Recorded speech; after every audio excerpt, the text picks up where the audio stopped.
سیدنا ابراہیم نے عقیدہ بھی بیان کر دیا، ربنا انک تعلم ما نخفی وما نعلن، اے ہمارے رب آپ ہی جانتے ہیں جو چھپی چیز ہے یا ظاہر ہے۔ میں جو دعائیں کر رہا ہوں آپ میرے اندر کو بھی جانتے ہیں، میری نیت کو بھی جانتے ہیں، میرے ضمیر کو بھی جانتے ہیں کہ میرا مقصد کیا ہے۔ مقصد تو تیری رضا ہے کہ اس گھر کو جو آباد کیا جائے گا تو یہ تیرا گھر ہے، اس لیے خالص آپ سب جانتے ہیں، آپ سے چھپا ہوا کچھ نہیں۔ اور آگے فرمایا وما يخفى على الله من شيء في الارض ولا في السماء، آسمانوں اور زمینوں میں کوئی چیز اللہ کے آگے چھپی ہوئی نہیں۔ تم لاکھ پردوں میں زنا کرو اللہ دیکھ رہا ہے، تم لاکھ محلوں کے دروازے بند کر کے جوا کھیلو شراب پیو، اللہ کے آگے نہیں چھپ سکتا، اس کے آگے کوئی چیز چھپی ہوئی ہے ہی نہیں۔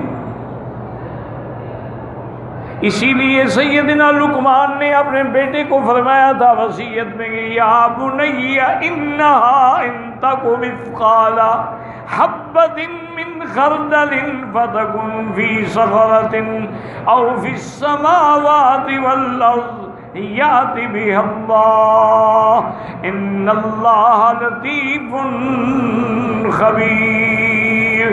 اے میرے بیٹے چاہے مثقال ذرۃ مثقال حبۃ، چھوٹی سی چھوٹی چیز بھی کیوں نہ ہو، آسمانوں میں ہو، زمینوں میں ہو، پہاڑوں میں ہو، غاروں میں ہو، اللہ جانتے بھی ہیں اور جب چاہیں گے سامنے بھی آ جائے گی۔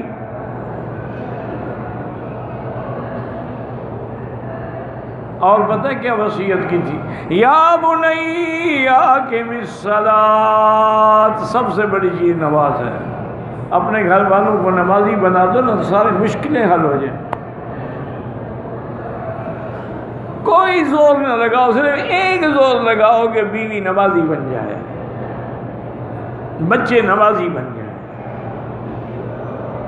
یہ نماز بڑی چیز ہے۔ ایک بزرگ کی خدمت میں ایک بندہ آیا، اس کے خاندان والے اس کو لے آئے، بڑا آدمی تھا، بڑے آدمی کا بیٹا تھا۔ انہوں نے کہا جی ہم اس کو پکڑ کے لے آئے ہیں بیعت کے لیے، یہ اللہ کا بندہ دین کی طرف آنا ہی نہیں چاہتا، آپ اس کی بیعت کر لیں۔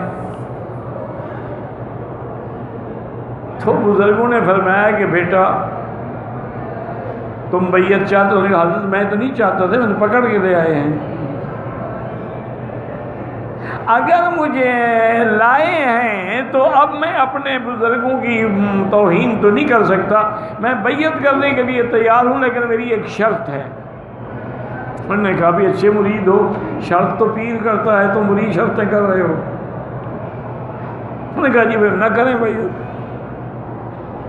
آپ کی مرضی ہے۔ انہوں نے اچھا بدلاؤ کیا شرط ہے؟ انہوں نے کہا جی میری ایک شرط ہے کہ میں شراب اور عورت کے بغیر رہ نہیں سکتا، میری ہر رات جو ہے اس کے لیے شباب بھی ضروری ہے اور شراب بھی ضروری ہے، میں یہ نہیں چھوڑوں گا، میں آپ کے سامنے جھوٹ نہیں بولتا۔ وہ تو اللہ والے تھے نا، بات کو سمجھ گئے۔ ہمارے جیسا کوئی مولوی ہوتا کہتے بھائی ایمان کافر کو اجازت دوں شراب پینے کی،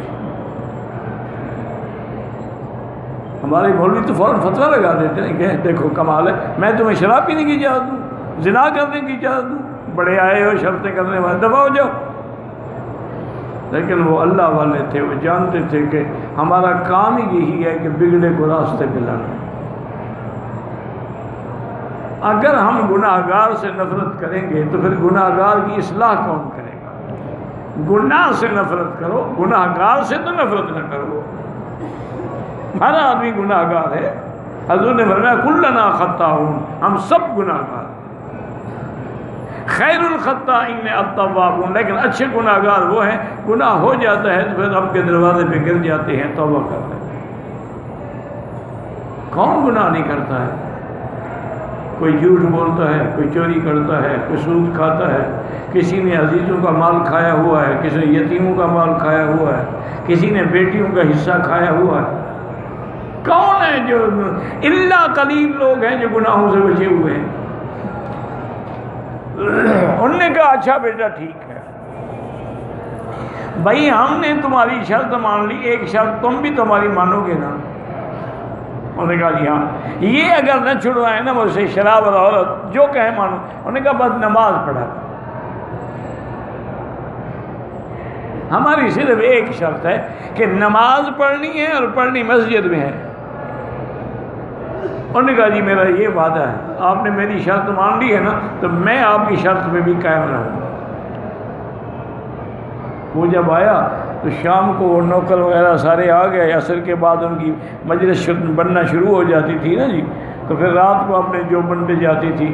انہوں نے کہا جی وہ سارے انتظام، انہوں نے کہا یا ایسا کرو آج عصر کے بعد نہ کرو، کیونکہ میں نے ایک شخص سے وعدہ کیا ہے نماز کا۔ اب عصر کے بعد مغرب کا وقت آ جائے گا تو ہماری محفل تو اجڑ جائے گی نا، پھر مغرب کا عشاء کو، عشاء کے بعد ہی مجلس شروع کریں گے،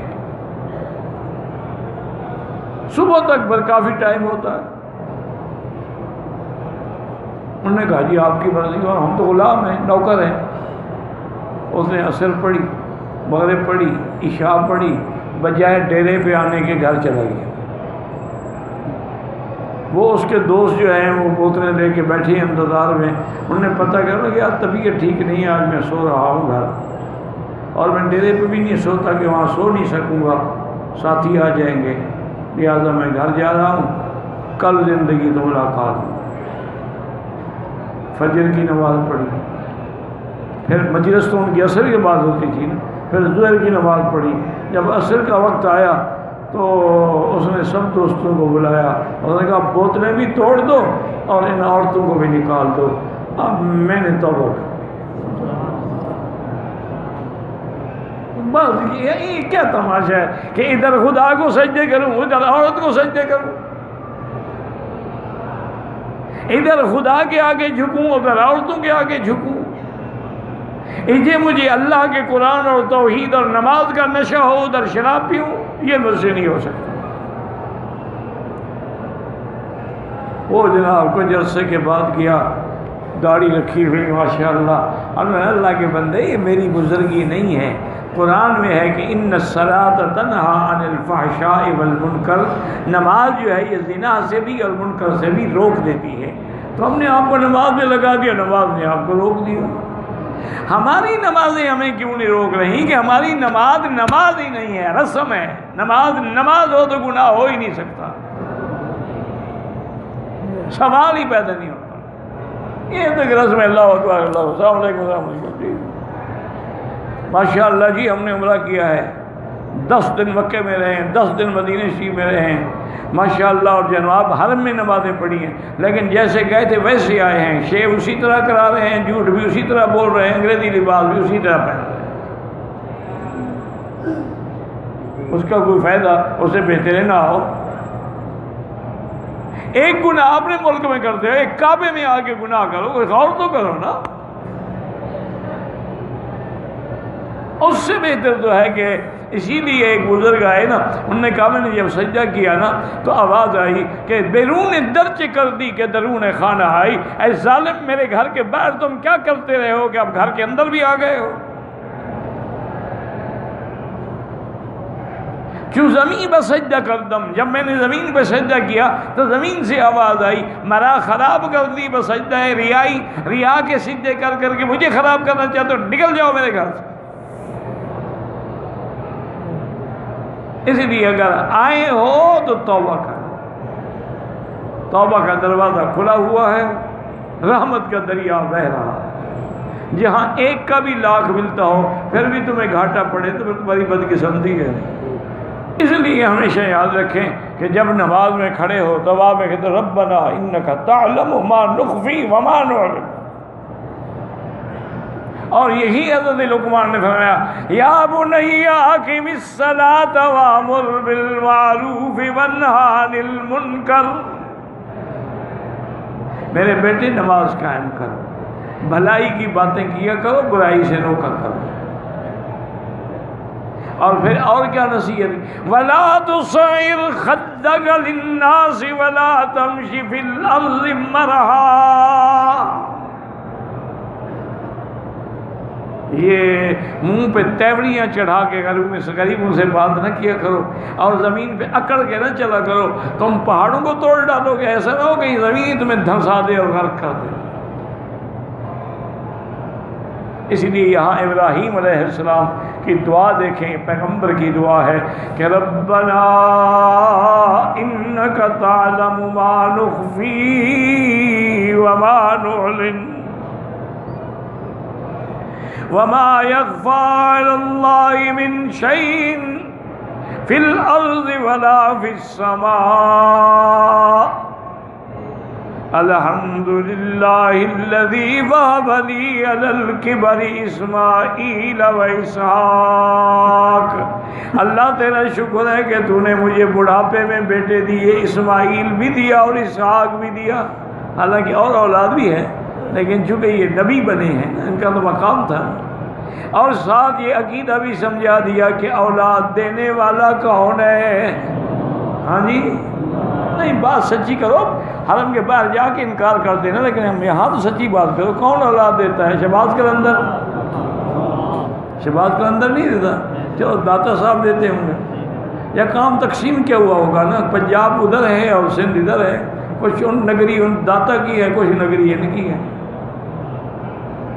اِنَّا لِلَّهِ وَإِنَّا إِلَيْهِ، جو اپنی موت کو نہیں روک سکے، جو خود قبروں میں سوئے ہیں اور لاکھوں من مٹی اوپر ہے، وہ تمہیں اولاد دیں گے؟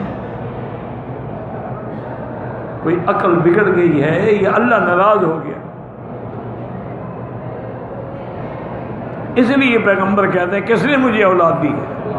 الحمدللہ الذی وہب لی، یہ اس کا ہے بھی ہبہ عطیہ ہے، نہ دیتا تو میں کیا کر لیتا، میں نے پیسے لگائے ہیں۔ الحمدللہ الذی وہب لی علی الکبر اسماعیل و اسحاق ان ربی لسمیع الدعاء، میرا رب دعائیں سننے والا۔ دعائیں کون سنتا ہے؟ علی مشکل کشا نہیں سنتے، نہ سنتے تو نعرے کیوں لگاتے؟ یا علی مدد، اس نے کہا مولا علی مدد۔ السلام علیکم بھی کہیں نہیں ہے، اللہ نبی کی سنت ادا ہی نہیں کرنے دیتا۔ سنت تو تھی نا السلام علیکم، وہ کہے وعلیکم السلام، نہ یا علی مدد، مولا علی مدد۔ اور ان بدبختوں کو یہ بھی پتہ نہیں ہے کہ حضرت حسین شہید ہو گئے، مدد کو نہیں پہنچے، تمہاری مدد کے لیے آ جائیں گے۔ خدا کا خوف کرو۔ اس لیے فرماتے ہیں ان ربی لسمیع الدعاء رب اجعلنی مقیم الصلاة ومن ذریتی، یا اللہ مجھے اور میرے خاندان اور نسلوں کو نمازی بنا، نماز قائم کرنے والا بنا۔ ربنا وتقبل دعا، اے رب ہمارے دعائیں قبول فرما۔ ربنا اغفر لی، میرا مولا میری بخشش فرما۔ ولوالدی، اور میرے والدین کی بخشش فرما۔ وللمؤمنین یوم یقوم الحساب، تمام ایمان والوں کی بخشش فرما جس دن حساب کا دن ہوگا، قیامت۔ اب سمجھیں کہ حضرت ابراہیم نے والدین کے لیے کیسے دعا مانگی۔ والد، آپ کے والد تو کافر تھے، بعض علماء کہتے ہیں کہ ان کی والدہ ایمان لے آئی تھی، لیکن والد ایمان نہیں لے آئے، آزر۔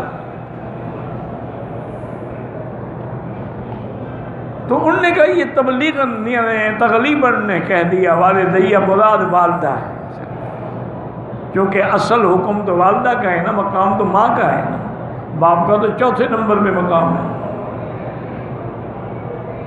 یہ حضور نے فرمایا امکا ثم امکا امکا ثم اباکا، اور بعض علماء نے فرمایا یہ دعا اس وقت تھی جب والد بھی زندہ تھے، تو امید تھی مسلمان ہو جائیں گے۔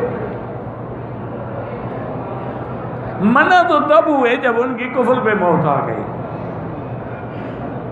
اور بعض علماء نے فرمایا کہ یہاں والدیہ سے مراد آدم و حوا ہیں، وہ سب کے باپ ہیں، ان کے لیے آپ نے دعا مانگی ربنا اغفر لی ولوالدی وللمؤمنین، اور مومنین کے لفظ نے یہ بھی بتا دیا کہ دعا ایمان والوں کے لیے ہوتی ہے۔ اور اصل مشکل دن کون سا ہے؟ یوم یقوم الحساب، جس دن حساب کے لیے کھڑا ہونا ہے۔ اللہ سے دعا کریں کہ اللہ ہمیں بغیر حساب کے جنت دے دے، کیونکہ میرے آقا کا فرمان ہے محبوب دو عالم کا کہ من نوکش عذب، اگر قیامت میں سوال جواب ہو گیا نا کہ یہ کام تم نے کیوں کیا، تو سمجھو عذاب آ گیا۔ ایک ہے عرض یسیر کہ بندہ پیش ہوگا، اس کے کاغذ پہ سارے گناہ لکھے ہوں گے، پڑھو بھائی پڑھے گا، اب حیران کھڑا ہے کہ یا اللہ یہ تو سارا صفحہ میرے گناہوں میں، اللہ حکم دیں گے اس کو پیچھے بھی پڑھو کیا لکھا ہے، جب پیچھے الٹے کا لکھا ہوگا قد غفرت لک، میں نے تمہیں معاف کر دیا۔ بس اس لیے دعا کر لو کہ اللہ ہمیں بھی معاف کر اور بغیر حساب کے جنت عطا فرمائے، ورنہ ہم اعمال کے زور پہ جنت میں نہیں جا سکتے۔ کیوں؟ عمل کی توفیق بھی تو اللہ دیتا ہے۔ کتنے لوگ ہیں ان کے باہر کھڑے رہتے ہیں نماز نہیں پڑھتے، ہوٹلوں میں بیٹھے رہتے ہیں نماز نہیں پڑھتے، دکانوں کے شٹر گرا لیں گے اندر بیٹھے رہیں گے نماز نہیں پڑھتے۔ اللہ آنے دے تو پڑھے نا، اس لیے دعا کیا کریں اللہ توفیق دے اور اللہ بغیر حساب کے جنت عطا فرمائے۔ اللہم صلی علی سیدنا محمد وعلی آل سیدنا محمد مبارک وسلم۔ یا حی یا قیوم یا ذا الجلال والاکرام، یا ذا الجلال والاکرام، یا ذا الجلال والاکرام۔ اللہم فرج ہم المہمومین، نفس کرب المکروبین، واقض الدین عن المدینین، واشفنا واشف مرضانا ومرضى المسلمین۔ یا اللہ بیماروں کو شفا عطا فرما، بے حیاؤں کو حیا عطا فرما، بے اولادوں کو اولاد صالح عطا فرما۔ یا اللہ جن کے گھروں میں بچیاں ہیں ان کو خیر کے رشتے نصیب فرما، بے روزگاروں کو روزگار عطا فرما، قرض داروں کے قرض عطا فرما۔ یا اللہ پوری دنیا میں جتنی مساجد ہیں، مدارس ہیں، دین کے ادارے ہیں، دین کی جماعتیں ہیں، دین کے افراد ہیں، ان کی حفاظت فرما۔ یا اللہ مسلمان فلسطین میں ہیں، شام میں ہیں، کشمیر میں ہیں، عرب میں ہیں، عجم میں ہیں، افغان میں ہیں، ان کی جان مال آبرو عزت کی حفاظت فرما۔ یا اللہ حرمین الشریفین کو قیامت تک ہر فتنے سے محفوظ فرما۔ یا اللہ پاکستان کی حفاظت فرما، یہود اور ہنود کی سازشوں سے بچا۔ ربنا تقبل منا انک انت السمیع العلیم وتب علینا انک انت التواب الرحیم۔ صلی اللہ تعالی علی خیر خلقہ سیدنا محمد وعلی آلہ وصحبہ اجمعین۔